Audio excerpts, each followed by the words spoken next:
అందరికీ నమస్కారం అండి. బాచీరావు ప్రవచనాలు సృష్టి రహస్యానికి అందరికీ కూడా స్వాగతం అండి. సదాశివ సమారంభాం శంకరాచార్య మధ్యమాం అస్మదాచార్య పర్యంతం వందే గురు పరంపరాం.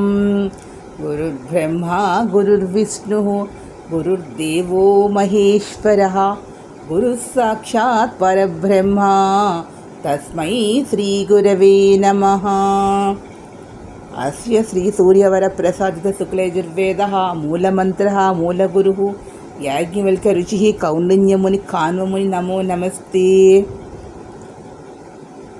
జగద్గురునైనటువంటి శ్రీ శంకర భగవత్పాద పాదపద్మాలకి నమస్కారాలు తెలియజేసుకుంటూ, అదేవిధంగా శుక్లయజుర్వేదానికి మూల గురువైనటువంటి కాత్యాయని మైత్రేయి సమితి యాజ్ఞవల్క్య ఋషికి వారికి కూడా పాదపద్మాలకు నమస్కారాలు తెలియజేసుకుంటూ, దేవగురువైనటువంటి ఆ యొక్క మూల గురువైనటువంటి శివుని యొక్క గురు అవతార స్వరూపమైనటువంటి గురు దక్షిణామూర్తి యొక్క అనుగ్రహంతో నాకున్న కొట్టిపాటి జ్ఞానంతో నేను మాట్లాడుతున్నాను. ఓం నమో శ్రీ గురు దక్షిణామూర్తయే నమః. ఓం నమో శ్రీ కాత్యాయని మైత్రేయ యాజ్ఞవల్క్య గురుభ్యో నమః.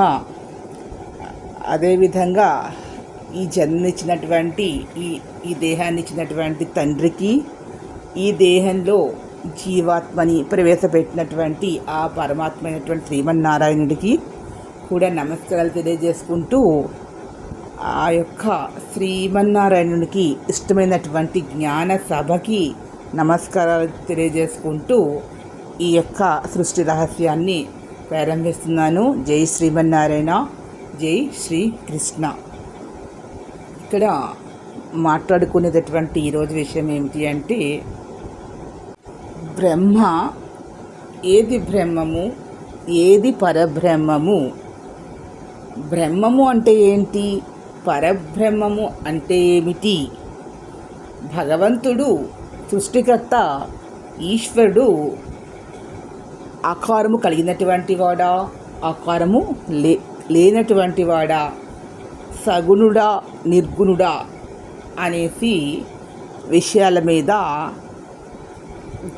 జ్ఞాన సభలో, అంటే చాలామంది వయోవృద్ధులైనటువంటి పండితులు, జ్ఞాన సంపన్నులు, వేదం చదువుకున్నటువంటి వారందరూ కూడా కూర్చొని ఉన్నటువంటి ఒకానొక సభలో గురు దక్షిణామూర్తి ఒక ఉన్నతమైనటువంటి ఆసనం మీద కూర్చొని మౌనంగా ధ్యానం చేస్తూ ఉంటే, కింద అనేక మంది కూర్చొని ఉన్నారు. వారందరూ కూడా తమ యొక్క సందేహాలన్నీ కూడా వారు ప్రశ్నిస్తూ ఉన్నారు ఆ యొక్క గురుస్వరూపమైనటువంటి ఆ గురు దక్షిణ మూర్తిని. ఆయన మౌనంగా కూర్చొని ఉన్నారు. వీరందరూ కూడా అడుగుతూ ఉన్నారు, బ్రహ్మము అంటే ఏంటి అని. ఇంకొకరు అడిగారట, పరబ్రహ్మము అంటే ఏంటి అని. సృష్టికర్త అంటే ఎవరు, ఎవరిని సృష్టికర్త అంటారు? భగవంతుడు, ఈశ్వరుడు నిర్గుణుడా, సగుణుడా, సద్గుణము అనేసి లాంటి ప్రశ్నలన్నీ కూడా సంధిస్తూ ఉన్నారట. ఇక్కడ విత్తనము అనేటటువంటిది మొదలైందా, లేక వృక్షము అనేది మొదట వచ్చినదా అని కూడా అడుగుతూ ఉన్నారు. ఈ సృష్టిలో ప్రారంభంలో ఏది ఉంది? ఈ సృష్టి ప్రారంభంలో పంచభూతాల్లో ఏది ఉంది అని అడిగారు. మొదట ఏది కనిపించారు, ఏది ఉంది అంటే ఏది పరమ సత్యమైనటువంటిది? సత్యము అంటే ఏంటి, పరమ సత్యము అంటే ఏమిటి అని ప్రశ్నలు అడుగుతూ ఉన్నారు. అసలు ఈ సృష్టి అంటే ఏమిటి అని కూడా అడుగుతూ ఉన్నారు. ఇలా అడిగినటువంటి వాటికి మౌనంగానే ఉంటున్నటువంటి స్వామి దక్షిణామూర్తి ఆయన ముఖం నుండి కొన్ని కాంతి తరంగాలు శబ్ద తరంగాల రూపంలో ఎవరైతే అడుగుతూ ఉన్నారో వారందరిలోకి కూడా ఆ జ్ఞానశక్తి సమాధానం రూపంలో ప్రవేశిస్తూ ఉందిట. ఎలా వాళ్ళకి అవగతం అవుతూ ఉంది. ఆయన మౌనంగానే ఉన్నారు, కానీ వీరు అడిగినటువంటి వాటికి సమాధానంగా వస్తూ ఉంది. అదంతా కూడా శబ్ద తరంగాల రూపంలో, కాంతి తరంగాల రూపంలో వస్తూ ఉందిట.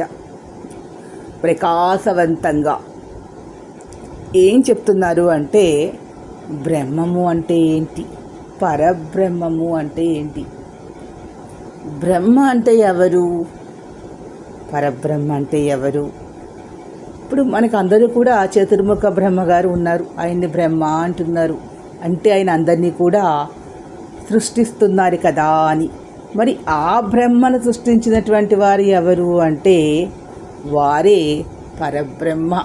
అంటే సృష్టికర్తను సృష్టించినటువంటి వాడు పరబ్రహ్మ. బ్రహ్మ అంటే సర్వము తెలిసినటువంటి వారు, జ్ఞాన సంపన్నులైనటువంటి వారు, సృష్టించే శక్తి కలిగిన ఉన్నటువంటి వారు. మరి విధి ఎవరు అని అడుగుతారు.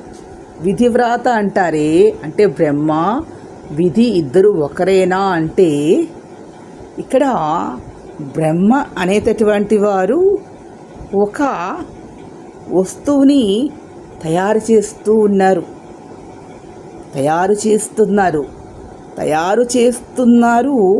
ఆ తయారు చేసినటువంటి వాటికి ఈ బ్రహ్మగారు ఆ పరబ్రహ్మ యొక్క అనుమతితో ప్రాణం పోస్తూ ఉన్నారు.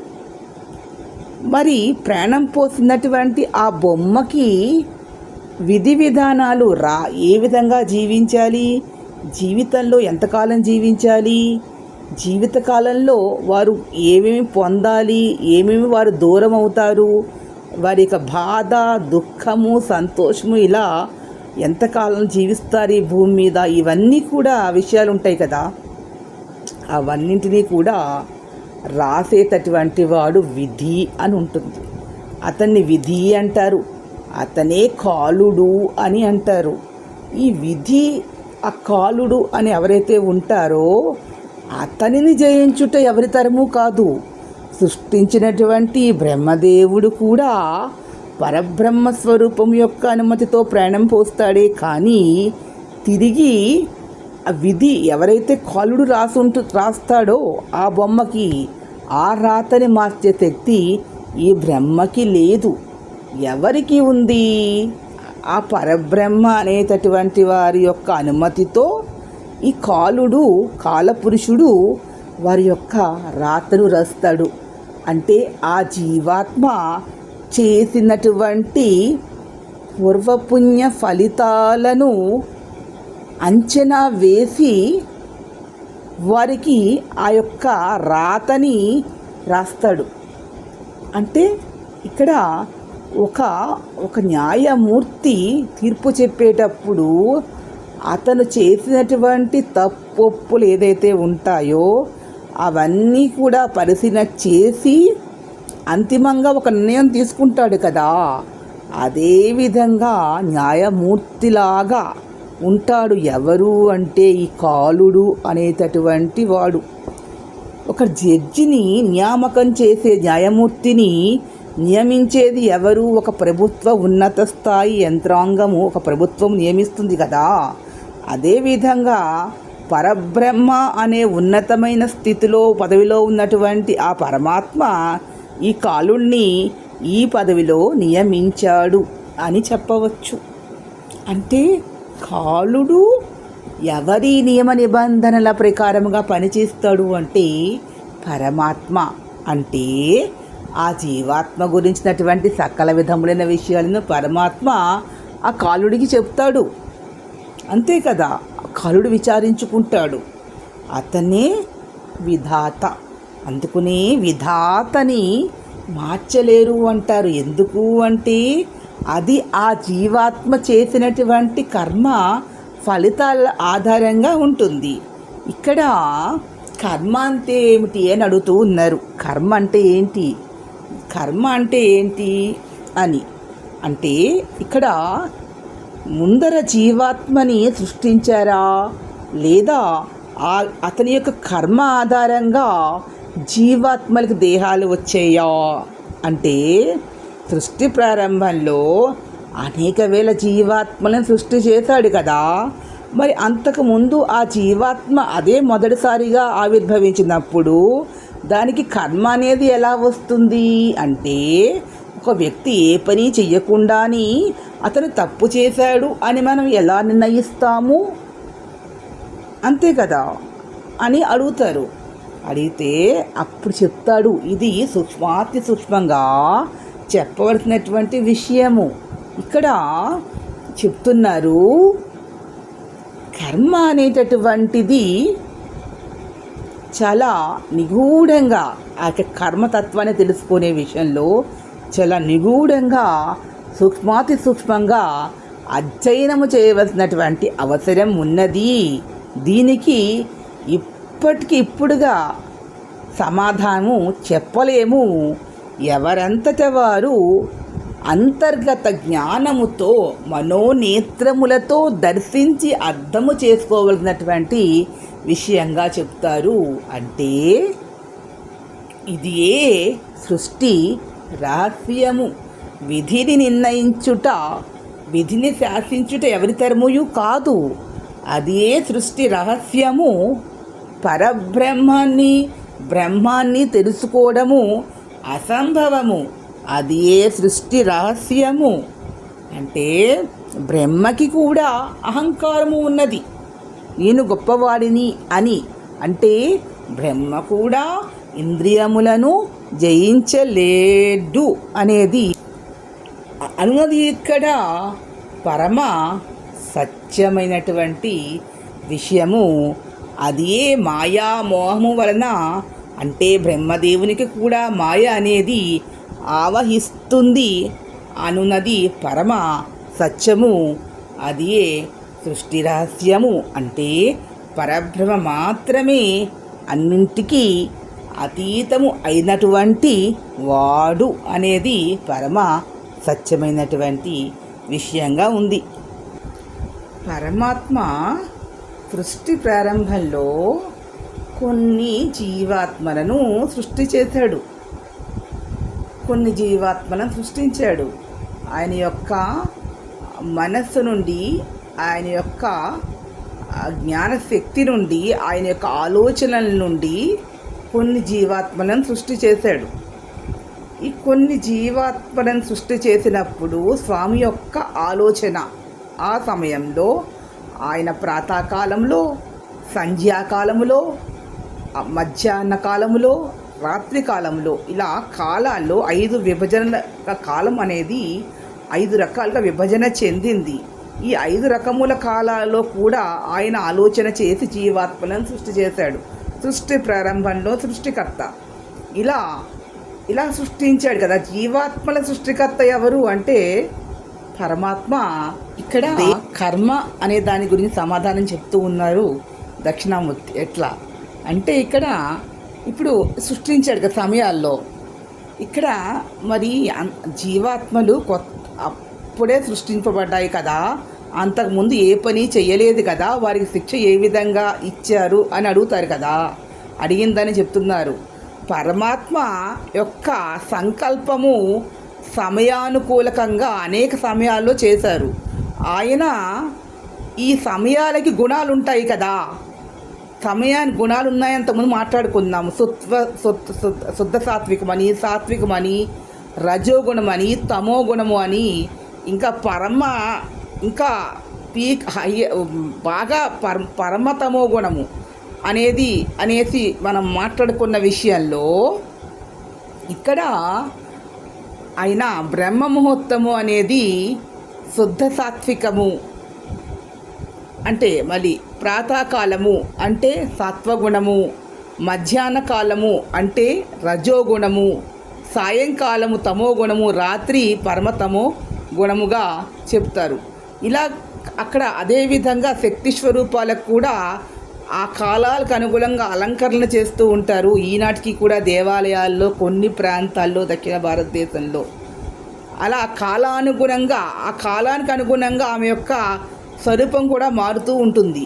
అదేవిధంగా పరమాత్మ ఈ పరబ్రహ్మ ఆయన యొక్క ఆలోచన ఏ సమయాలలో ఏ జీవాత్మను సృష్టించాడు కదా, ఆ సృష్టించిన జీవాత్మలు ఆ సమయాన్ని బట్టి వారికి ఆ లక్షణాలు వచ్చినాయి. జీవాత్మలకి స్వామి యొక్క కాలాన్ని బట్టి, అంటే ఒక కాలంలో చేసిన పని ఒక విధంగా, ఒక కాలంలో చేసిన పని ఒక విధంగా ఎట్లా ఉంటుందో అట్లా. అంటే ప్రాతకాలంలో ఎవరికైనా శక్తి ఎక్కువగా ఉంటుంది, మధ్యాహ్నం సాయంకాలం అయ్యేటప్పటికీ శక్తి తగ్గుతూ ఉంటుంది కదా. అంటే అలా విధంగా కాలం యొక్క లక్షణాలను బట్టి రాత్రి కాలంలో నిద్రావస్థలోకి వెళ్తూ ఉంటారు. అంటే అదేవిధంగా పరమాత్మ కూడా, పరబ్రహ్మ కూడా ఈ జీవాత్మను సృష్టించే కార్యక్రమాల్లో సమయాలను బట్టి, కాలాలను బట్టి, కాల తత్వాలకు అనుగుణంగా ఆ జీవాత్మలకి ఆయా గుణాలు అనేటటువంటివి ఏర్పడ్డాయి. ఆ గుణాలు ఆధారంగానే వారి యొక్క కర్మలు సృష్టి ప్రారంభంలోనే నిర్ణయింపబడ్డాయి. ఇదే పరమ సత్యము అని చెప్తూ ఉన్నారు గురుదక్షిణామూర్తి నుంచి వచ్చినటువంటి శబ్ద తరంగాలు, కాంతి తరంగాల రూపంలో వచ్చినటువంటి సమాధానము ఆయన్ని ప్రశ్నించినటువంటి ఆయన యొక్క భక్తులకి ఈ విధంగా ఆ పండిత సభలో ఆ సమాధానము వచ్చింది. ఇప్పుడు అర్థమైంది కదా కర్మ అంటే ఏమిటి అనేది. అంటే ఎవరికి వారుగా సాధన చేయగా అర్థమవుతుంది ఇది కర్మ. ఇక విత్తనం అంటే ముఖ్యమా లేదు మొక్క వృక్షము ముఖ్యమా అంటే విత్తనమే ముఖ్యము. విత్తనము నుండే మొక్క అనేది వస్తుంది. ముందర విత్తనం ఉండాలి. విత్తనం జల్లితేనే మొక్కలు అనేవి వస్తాయి. మొక్క అనేది ప్రారంభం కాదు, విత్తనమే ఆరంభము అనేటటువంటిది కూడా పరమ సత్యమైనటువంటి విషయంగా అక్కడ వారికి సమాధానం అనేది ఆ పండిత సభలో వచ్చింది. ఇంకా అడుగుతున్నారు వారు, భగవంతుడికి రూపము ఉన్నదా రూపము లేదా అని. భగవంతుడికి రూపము లేదు, రూపము ఉంది అని భావన చేస్తారే. అంటే వారిలో సంపూర్ణమైన జ్ఞానము లేదు. అంటే సంపూర్ణమైన జ్ఞానం ఉన్నటువంటి వారు పరమాత్మకి రూపము లేదు అన్నది పరమ సత్యము అని భావిస్తారు. పరమాత్మకి రూపము లేదు, అన్నిటా వ్యాపించి ఉన్నాడు, సర్వము ఆయన అధీనములోనే ఉంటుంది. అంటే రూపము లేకుండా సాధన చెయ్యడము, ఆరాధన చెయ్యడము అన్న అంత శక్తి ఈ జీవాత్మలకి లేకపోవడం వల్ల పరమాత్మకి ఏదో ఒక తమకి ఇష్టమైనటువంటి ఒక రూపాన్ని ఏర్పాటు చేసుకున్నారు వారి యొక్క సంకల్ప ఊహాశక్తితో. అటువంటి శక్తి కూడా వారికి పరమాత్మనే ఇచ్చినాడు. అంటే వారిలో ఉన్నటువంటి గుణముల ఆధారంగా వారు పరమాత్మకి ఆయా రూపాలను కల్పించి ఆరాధన చేస్తూ ఉన్నారే. కానీ పరమాత్మ అనేటటువంటి వాడు ఆకారము లేనటువంటి వాడు, శక్తి కలిగినటువంటి వాడు, శబ్ద తరంగాల రూపంలో, కాంతి తరంగాల రూపంలో విశ్వమంతా కూడా వ్యాపించి ఉన్నటువంటి వాడు. ప్రాతకాలమున సూర్యభగవానునిగా, రాత్రి సమయంలో చంద్రభగవానునిగా సాక్షాత్కరిస్తూ ఉన్నటువంటి వాడు, పంచభూతముల స్వరూపములతో ఉన్నటువంటి వాడు పరమాత్మ, పరబ్రహ్మ. పంచభూతాలలో ఏది మొదట వచ్చింది అని ప్రశ్నిస్తున్నారు. నీరు మొదట వచ్చినది. ఎందువల్ల వటపత్ర సాయి నీటిలో తామరాకు మీద ఉన్నాడు అంటే ఆ పరమాత్మ, పరబ్రహ్మ, శ్రీమన్నారాయణుడు సృష్టి ఆరంభంలో అంటే అంతా కూడా జలమయమైంది. కాబట్టి పంచభూతాలలో మొదట ఆవిర్భవించినటువంటిది జలము. ఇది ఏ పరమసత్యము. పరమాత్మ జలములోని ఆవిర్భవించాడు. ఆయన నాభి నుండి బ్రహ్మ వచ్చాడు. కాబట్టి ఆది అంటే మూలము, జలము. జలము లేకపోయినచో జీవము లేదు అనున్నది పరమ సత్యము. ఇదియే సృష్టి రహస్యము. జలాన్ని నిర్బంధించలేరు, జల ప్రవాహాన్ని ఎవరు కూడా ఆపలేరు. ఎంత సాంకేతికంగా అభివృద్ధి చెందినా, ఎన్ని చేసినా కూడా ప్రకృతిని ఆపడము మానవునికి సంభవము కాదు, ఎప్పటికీ సంభవము కాదు అన్నది పరమ సత్యమైనటువంటి విషయము. ఇదియే సృష్టి రహస్యము. వారు ఇంకా ప్రశ్నలు సంధిస్తూ ఉంటే స్వామి సమాధానం చెప్తూ ఉన్నారు. ఇక్కడ జ్ఞానం అనేది ఎందులో ఉంటుంది అని అడుగుతున్నారు. వేదాలున్నాయి, ఉపనిషత్తులున్నాయి, పురాణాలు, వేదాంగములు అన్నీ వచ్చినాయి కదా. అంటే జ్ఞానాన్ని ఇచ్చేది ఏది అంటే ఉపనిషత్తులు జ్ఞానాన్ని ఇస్తాయి. అంటే ఇక్కడ ఒక విషయాన్ని, ఒక సిద్ధాంతాన్ని నిరూపితము చేసిన తరువాత చెప్పినట్లయితే ఆ విషయము పరమ సత్యముగా ఉంటుంది. అదే మనము అనుసరించవలసినటువంటి, ఆచరించవలసినటువంటి విషయంగా ఉంటుంది. ఎప్పటికీ నిలిచి ఉంటుంది సృష్టి ఉన్నంత కాలము. అటువంటి సిద్ధాంతాన్ని ఏదైతే చెప్తుందో అదే ఉన్నతమైనటువంటి జ్ఞానస్థితికి కలిగి ఉంటుంది. తార్కిక ఆలోచన విధానము అంటారు. ఇది సంభవమా అసంభవమా అని ఆలోచించి చెప్పాలి. అంతేకాని మూర్ఘంగా మాట్లాడడం అనేది ఉంటుందే, అది ఎటువంటిది అంటే విసర్జించవలసినటువంటి విషయము. అది ఒక మూఢ నమ్మకంగా ఉంటుంది. కాబట్టి ఏదైనా సరే ఆలోచన చెయ్యాలి. అది ఎంతవరకు సంభవము అనేది నిరూపితము అయిన విషయమును మాత్రమే చెప్తేనే అది పరమ సత్యంగా ఉంటుంది అని చెప్తారు. ఇక్కడ ఏది అంటే ఉపనిషత్తులు జ్ఞానాన్ని మనకి అందించేటట్టు వంటివి. ఇకపోతే వేదము అంటే వల్లె వేస్తారు. అంటే ఒకరు చెప్తూ ఉంటే అంటూ ఉంటారు. అంటే ఆలోచించి నిర్ణయం తీసుకోవడము గొప్పదా, చెప్పినది చెప్పినట్లుగానే మనం వల్లె వేయడం గొప్పదా? ఏది అంటే ఒక కొత్త దానిని మనం తయారు చేయాలి అంటే ఆ సిద్ధాంతాన్ని క్షుణ్ణంగా అవగతం చేసుకొని ఒక ఊహాశక్తితో ఒక దానిని మనం తయారు చెయ్యాలి. అవునా? అంటే దీనికి ఏముండాలి? జ్ఞానము ఉండాలి. అంటే చెప్పింది చెప్పినట్లుగానే వల్లెవేయడంతో పాటుగా వారు ఏం చేయాలి? ఆలోచించాలి. ఆలోచించడము అనేది ఆలోచిస్తేనే అందులో ఉన్నటువంటి మంచి చెడ్డలు అవగతమవుతాయి.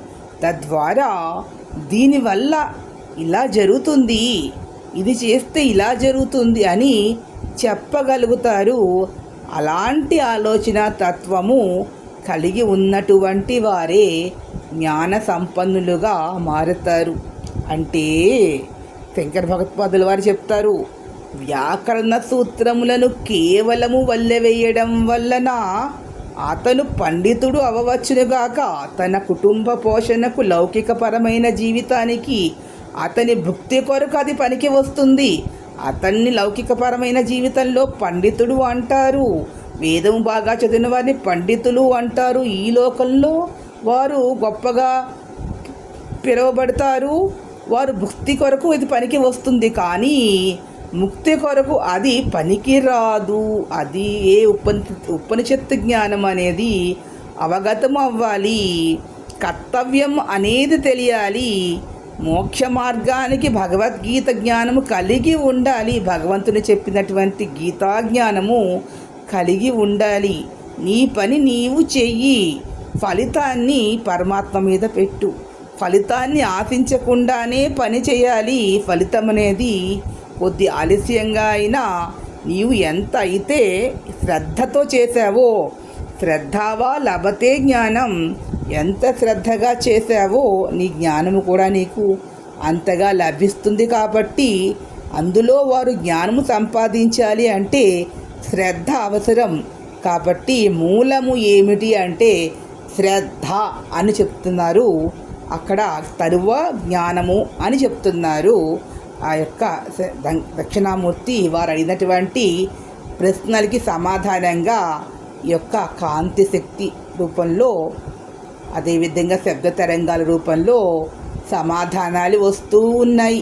అది వారు అడిగిన వారు ఎవరైతే అడుగుతూ ఉన్నారో వారికి అవన్నీ కూడా అవగతమవుతూ ఉన్నాయి. అంటే మౌనంగా ఉంటూనే అందరి హృదయాలలో ఉన్న వాటిని, అందరి ఆలోచనలను గ్రహించి తిరిగి సమాధానం ఇస్తున్నారే, అది ఏ మనస్తత్వ శాస్త్రము. ఆ మనస్తత్వ శాస్త్రము అన్నది ఆదిగురువైనటువంటి గురు దక్షిణామూర్తి నుండి వచ్చినది. ఈరోజు సైకాలజీ అంటూ అందరి మనస్తత్వాలు కనిపెడతామని మాట్లాడుతున్నారే, వీరికి ఏ విధంగానూ వీరికి అందులో సంపూర్ణ జ్ఞానము లేదు, ఉంది అని భావన చేస్తున్నారే. కానీ ఎదుట మనస్తత్వ శాస్త్రజ్ఞులు ఒక వ్యక్తి వచ్చాడు, అతని మనస్తత్వాన్ని అతను మాట్లాడుతుంటేనే వీళ్ళు చెప్పగలుగుతారే. కానీ అతని ప్రవర్తన ఆధారంగా అతని మనసులో ఏముందో వీరు చెప్పగలుగుతున్నారా? అది భ్రమ, అదే మాయ. కాబట్టి వీరు మేము గొప్పవాళ్ళము అనే భావన చేస్తూ ఉన్నారే, అది ఒక మాయ చేత వారు అనుకుంటున్నారే. కానీ వారు ఎంత జ్ఞానాన్ని సంపాదించి ఎన్ని రకాలైన శాస్త్రములు మనస్తత్వం నేర్చుకున్నా కానీ వీరు ఆ పరమాత్మ యొక్క సృష్టి రహస్యాన్ని వీరు ఎప్పటికీ తెలుసుకోలేరు. పరమాత్మ యొక్క తత్వాన్ని, మనస్తత్వాన్ని వీరు తెలుసుకోలేరు. అదే సృష్టి రహస్యము. మాయ అనేది ఆవహించి ఉంటుంది లోకల్లో. దానిని అధిగమించడం అనేది సామాన్యమైనటువంటి జీవాత్మలకు అసంభవమైనటువంటి విషయము. ఇదే సృష్టి రహస్యం. మిగతా విషయాలు నెక్స్ట్ దాంట్లో వీడియోలో మిగతా విషయాలు మాట్లాడుకుందాం. ఈ వీడియో మీకు నచ్చినట్లయితే ప్లీజ్ సబ్స్క్రైబ్ మై ఛానల్. తప్పులు ఉంటే కామెంట్ బాక్స్లో కామెంట్స్ తెలియజేయండి. అందరికీ కూడా నమస్కారం.